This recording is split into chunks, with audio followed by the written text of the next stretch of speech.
Hello everyone, welcome back to the channel. Hope you are doing well and fine. And in today's video I'll be showing you how to transfer money from SplitWise to bank account.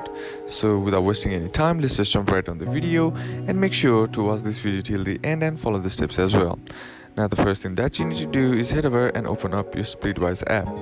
Now once you open up your app, what you need to do is be sure to be logged into your account as well.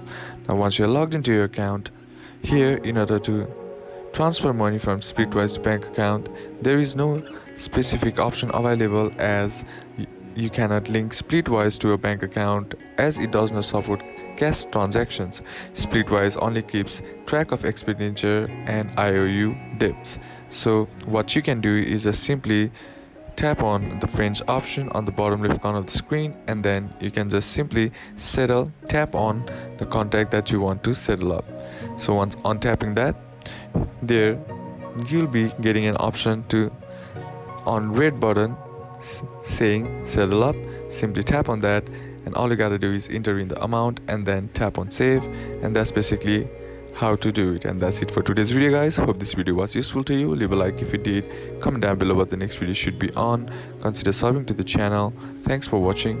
Bye bye.